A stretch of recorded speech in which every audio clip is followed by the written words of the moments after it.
Assalamualaikum warahmatullahi wabarakatuh. Salam sejahtera bagi kita semua. Salam, Om Swastiastu, Namo Buddhaya, salam kebajikan. Sebelumnya bertemu lagi dengan saya, Muhammad Zainur Rahman, yang biasa dipanggil Zainur. Di sini saya sebagai asisten praktikum pemrograman berorientasi objek, kelas 2C, program studi pendidikan informatika, Fakultas Ilmu Pendidikan, Universitas Trunojoyo Madura. Nah, pada video kali ini saya akan jelaskan modul terakhir yang akan kita pelajari pada praktikum pemrograman berorientasi objek di semester ini. Di mana pada modul terakhir ini, yaitu modul 5, materinya adalah Java Modifier. Untuk tujuan dari modul 5 ini, yang pertama, mahasiswa memahami konsep modifier dalam Java. Yang kedua, mahasiswa mampu mengimplementasikan akses modifier dan non-akses modifier dalam Java.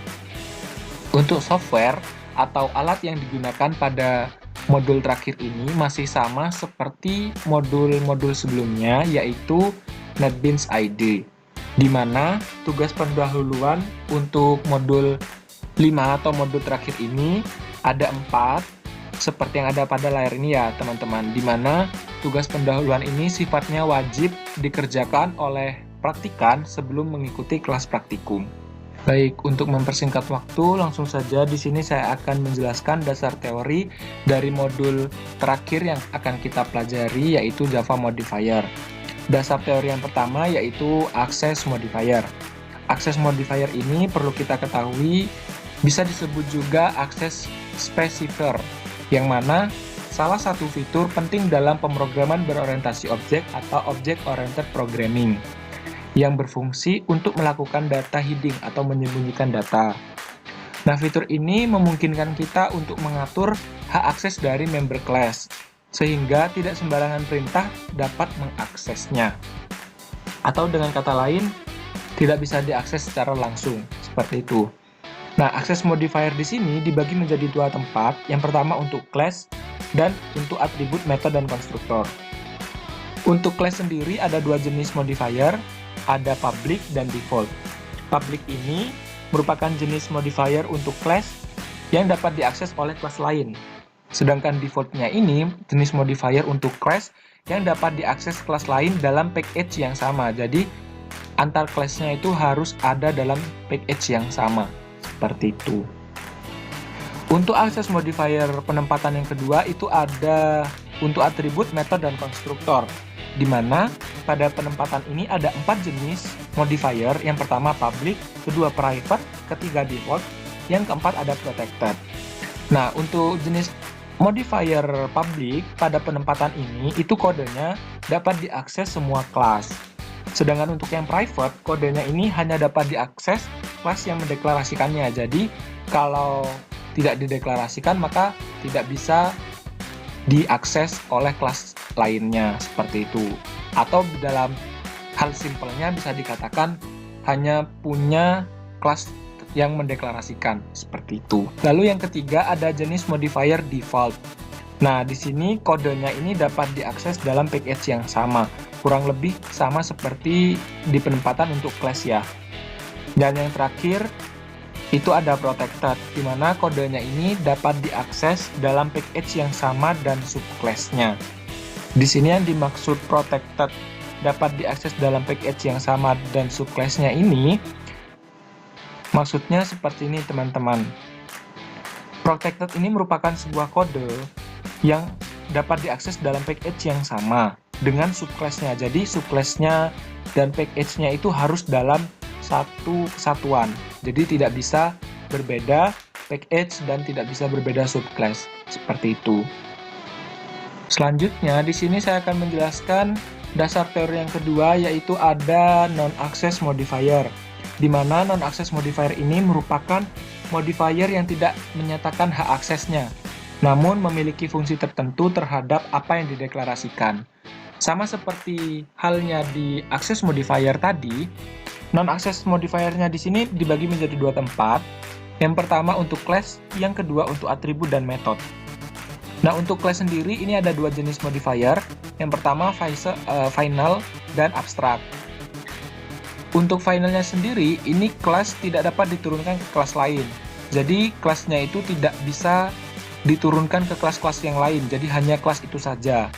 Sedangkan untuk abstraknya, ini kelas tidak dapat digunakan untuk membuat objek. Jadi, jika teman-teman menggunakan abstrak pada sebuah program, itu tidak bisa dibuat untuk membuat objek. Seperti itu. Lalu, yang kedua, ada modifier untuk atribut dan metode. Nah, untuk penempatan yang bagian ini ada 4 jenis, ada final, static, abstract, dan protected. Untuk finalnya ini merupakan atribut dan metode tidak dapat di-override atau dimodifikasi. Yang dimaksud di sini, tidak bisa dimodifikasi ini tidak bisa bisa dikatakan tidak bisa dibuat sebagai atribut yang unik seperti itu. Sedangkan untuk statiknya ini merupakan atribut dan class milik class, bukan objek. Jadi statik ini digunakan untuk atribut dan class yang punyanya class tersebut, bukan sebuah objek. Lalu yang ketiga ada abstrak. Abstrak ini hanya dapat digunakan oleh metode dalam abstrak class. Jadi modifier abstrak ini bisa diterapkan pada sebuah metode dalam abstrak class. Bisa dikatakan seperti itu. Lalu yang terakhir ada protected. Protected ini merupakan kode yang dapat diakses dalam package yang sama dan subclass-nya, sama seperti yang bagian yang ini ya. Seperti itu. Selanjutnya, dasar teori yang ketiga yaitu ada package. Pengertian dari package adalah sarana atau cara pengelompokan dan pengorganisasian kelas-kelas dan interface yang sekelompok menjadi satu unit tunggal dalam library. Untuk deklarasi package-nya sendiri itu seperti ini ya, teman-teman. Package, nama package, lalu semikolon atau titik koma. Di mana deklarasi ini akan memberitahukan kompilator ke library manakah suatu class dikomplikasi dan dirujuk. Nah, untuk syarat-syarat nama package itu yang pertama diawali huruf kecil. Yang kedua, menggambarkan kelas-kelas yang dibungkusnya. Yang ketiga, harus unik atau berbeda dengan nama package yang standar. Seperti itu. Yang keempat, ada mempresentasikan path pada package tersebut. Yang kelima, harus sama dengan nama direktorinya. Kemudian, penggunaan package ini ada dua cara. Yang pertama, kelas yang menggunakan berada dalam directory atau package yang sama dengan kelas-kelas yang digunakan. Maka tidak perlu import. Yang dimaksud di sini, jika teman-teman membuat beberapa kelas dengan direktor yang sama atau package yang sama, itu nggak perlu menggunakan import seperti itu. Nah, sedangkan yang kedua, caranya itu apabila kelas yang menggunakan berada dalam direktori yang berbeda dengan kelas-kelas yang digunakan, maka awal source code di kelas tersebut harus mencantumkan import nama package, lalu nama class, semikolon, atau menggunakan import nama package dot bintang. Seperti itu. Selanjutnya, kita di sini langsung masuk ke bagian prosedur pelaksanaan, di mana prosedur pelaksanaannya sendiri yang pertama, mahasiswa mencoba latihan yang ada pada modul praktikum. Yang kedua, mahasiswa menganalisis hasil dari program pada latihan yang telah dijalankan. Yang ketiga, mahasiswa mengerjakan tugas yang diberikan. Yang keempat, mahasiswa membuat laporan dari tugas yang telah dikerjakan. Oke, selanjutnya kita langsung masuk di bagian latihan. Di sini ada kurang lebih dua latihan. Yang pertama, latihan akses modifier. Teman-teman bisa akses di link ini ya. Lalu coba latihan tentang akses modifier berdasarkan tutorial yang ada di link tersebut. Kemudian latihan yang kedua itu ada package. Di sini pertama buatlah package anggota. Pada package anggota buatlah kelas baru dengan nama kelas anggota, orang dan mahasiswa. Kelas orang dan mahasiswa berada pada file yang berbeda dengan kelas anggota. Namun masih dalam package yang sama. Maksudnya kelas orang dan mahasiswa ini berada pada file yang berbeda. Seperti ini ya, teman-teman. Seperti yang ada pada gambar ini. Untuk proses pembuatan package sendiri, di sini akan saya berikan langkah-langkahnya ya, seperti apa. Nah, teman-teman bisa pilih new project di sini ya, new project.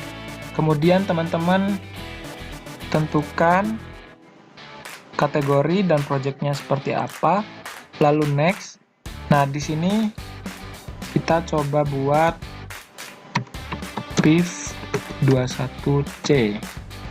Jangan lupa create main class-nya di unchecklist, kemudian finish. Oke, ditunggu.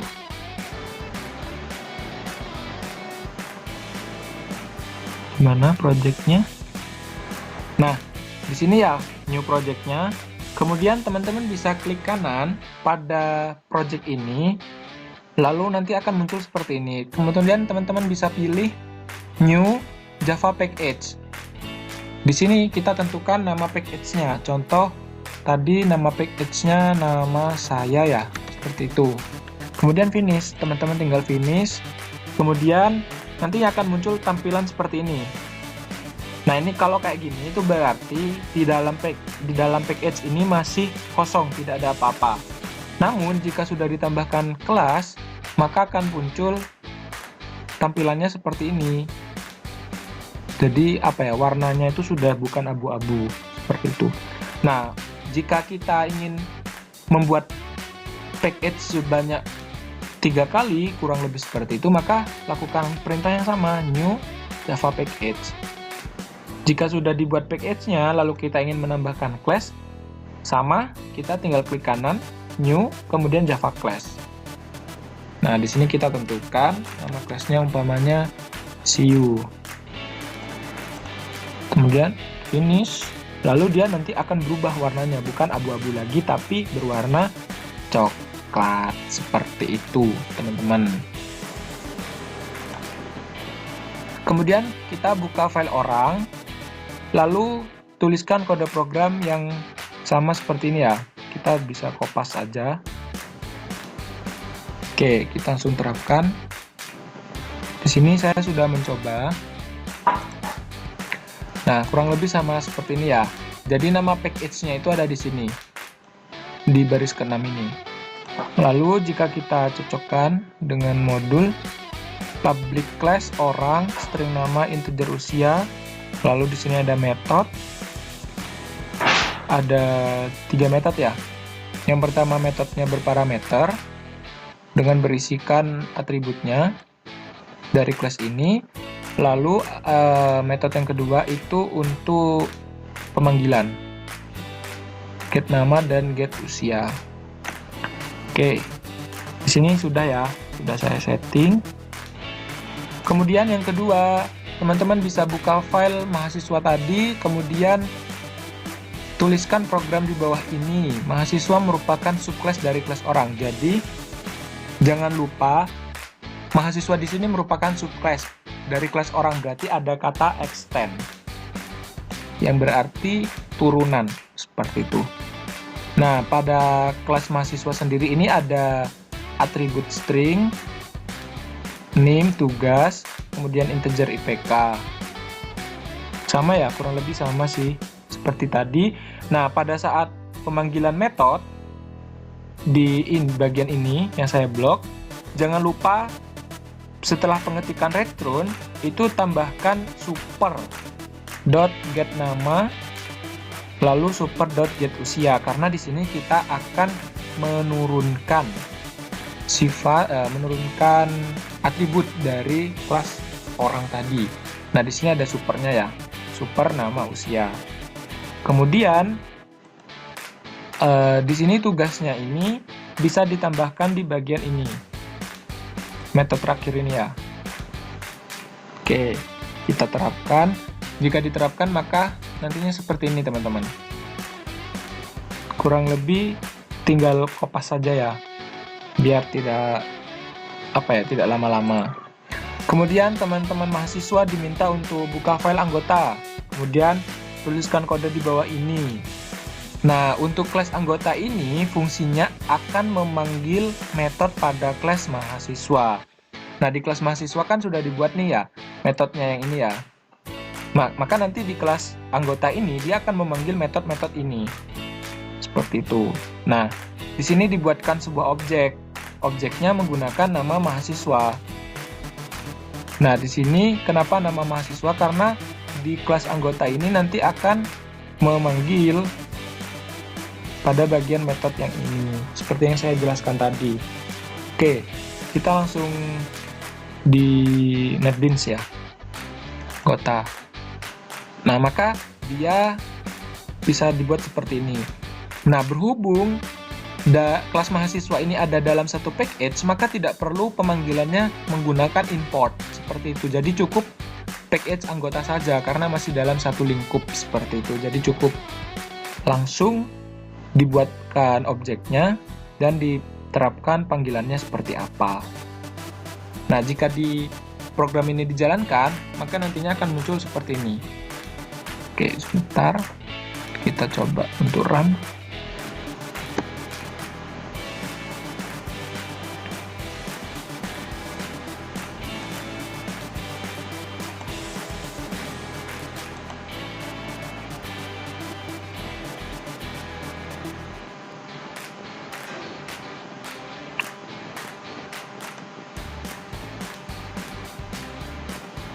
Nah, jika nanti programnya itu dijalankan, kurang lebih seperti ini ya, teman-teman. Sahrul 10, lalu Sahrul Matematika. Karena di sini metode yang dipanggil itu cetak 2 dan cetak 3. Cetak 2 di sini kan perintahnya itu tentang memanggil ini get nama, get usia, lalu get nama plus tugas. Tugasnya di sini kan diterapkan matematika ya, sedangkan 69 ini merupakan nilainya. Maka nanti akan muncul seperti ini pada saat program dijalankan. Kita next ke langkah selanjutnya, yaitu teman-teman mahasiswa diminta untuk membuat package data. Pada package data ini buatlah kelas baru dengan nama kelas main, keluarga, dan rumah. Atau bisa seperti yang ada pada gambar ini ya. Kemudian buka file rumah tersebut dan tuliskan kode program yang ada di bawah ini. Kelas rumah, integer nomor rumah, string alamat, keluarga 1. Nah, di sini ada metodenya. Nah, ya. Oke, kita terapkan. Jika diterapkan, nanti akan muncul seperti ini. Ya, kurang lebih seperti ini. Kemudian selanjutnya buka package keluarga. Public class keluarga, integer jumlah, lalu string nama. Oke, ini kodenya disalin, nanti akan jadi seperti ini. Nah, itu ya. Kemudian buka kelas main, lalu tuliskan kode ini. Nah, pada bagian kelas main ini itu kita tambahkan import program.bintang karena di sini kelasnya akan mengimport semua program yang ada di package anggota seperti itu. Jadi nantinya akan muncul seperti ini, rumah 1, lalu kita panggil kelas yang beda package-nya. Di sini ada kelas orang kan ya tadi ya, jadi orang, kemudian mahasiswa. Seperti ini.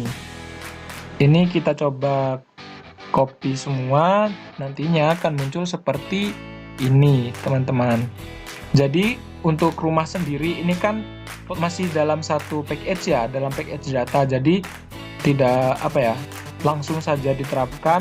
Kemudian nanti akan muncul perintah ini untuk pemanggilannya. Nah, 1 ini merupakan identitas dari keluarga tadi. Keluarga atau rumah ya. Nah, dari identitas dari rumah seperti itu. Jadi untuk pemanggilannya itu harus ada sebuah nama 1 sebagai identitas. Seperti itulah. Kemudian ini yang berbeda package ya. Di sini kan orang. Kelas orang. Kemudian di sini kan perintahnya get nama dan usia. Jadi di sini juga sama, cukup nama dan usia saja seperti itu. Kemudian yang mahasiswa tadi, di sini ada nama, lalu usia, kemudian NIM dan tugas. Nah, di sini memanggil mahasiswa cetak 2, berarti nanti akan memunculkan di bagian ini, seperti itu. Oke, sebagai uji cobanya kita coba jalankan ya programnya. Maka nanti akan muncul seperti ini, teman-teman. Jadi, angka 1 ini merupakan nomor rumah, Sidoarjo ini alamat, kemudian Ani ini pemilik ya, pemilik rumah. Kemudian 10 ini apa? 10 ini merupakan, oke salah buka. 10 ini merupakan keluarganya, keluarga keberapa dia? Keluarga ke-10. Seperti itu. Nah, di main-nya ini ada kata 2 kali new ya. New rumah dan new keluarga, karena di sini berbeda class maka langsung dalam satu objek. Seperti itu nggak masalah, bisa asal tidak error ya. Kemudian yang ini Adi, ini karena di sini dipanggilnya get nama maka hanya muncul Adi. Kemudian Rani di sini kan mahasiswa cetak 2. Mahasiswa cetak 2 berarti yang ini. Cetak 2. Seperti itu. Selanjutnya kita balik ke modul. Setelah kita tadi jalankan programnya, maka nanti akan muncul runningan atau outputan seperti ini. Nah, sama kan ya teman-teman? Sama. Berarti kita sudah berhasil menyelesaikan penerapan Java Modifier. Kemudian selanjutnya, seperti biasanya di bagian akhir setiap modul pasti ada tugas yang wajib teman-teman mahasiswa kerjakan.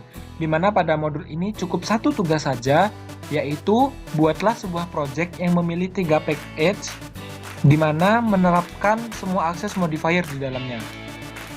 Jadi, nanti teman-teman mahasiswa membuat sebuah project yang memiliki 3 package. Di dalam 3 package itu ada beberapa class yang semua akses modifier itu diterapkan di kelas-kelas tersebut. Seperti itu. Untuk referensinya di sini ini ya.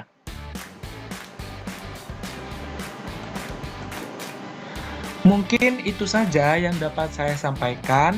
Kurang lebihnya mohon maaf. Apabila terdapat tutur kata yang kurang berkenan, sekaligus penjelasan yang masih kurang dimengerti, saya mohon maaf yang sebesar-besarnya. Mungkin ini terakhir penjelasan mengenai pemrograman berorientasi objek dari saya. Kurang lebihnya mohon maaf. Wassalamualaikum warahmatullahi wabarakatuh.